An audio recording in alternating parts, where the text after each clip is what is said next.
मोर नवेदन आम निश्चित भाव में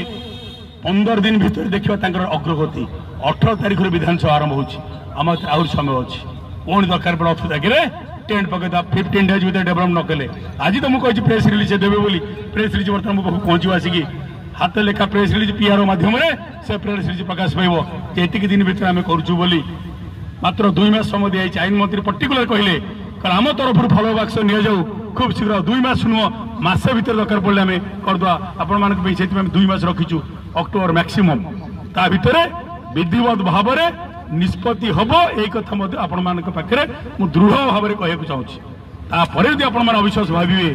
सरकार प्रति विश्वास हरा हे सरकार 3 वर्ष 8 मास अच्छी समय एति बुझंतु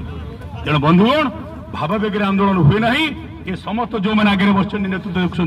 ये समस्ते आपण दुखित आपण मान समस्ते चिंतित आपण मान समस्ते जो कष्ट कर कष्ट को हिसाब कर तेणु आपण मान कष्ट आमर कष्ट आपण मान दुख आमर दुख तेणु से आपण मान समस्त को निवेदन करी समभावपूर्ण भाव में आम निश्चित भाव में सरकार को किसी समय अल्प समय मुझे तो 15 दिन भितर यदि डेभलपमेंट हुए विधानसभा समय आपण मानकर टेंट पड़ो मुझे पाखे बसबी ये प्रतिश्रुति आपण मान समस्त को निवेदन करी आपण मान आंदोलन को किसी समय स्थगित कर पूरा स्थगित करना है समस्त को धन्यवाद नमस्कार।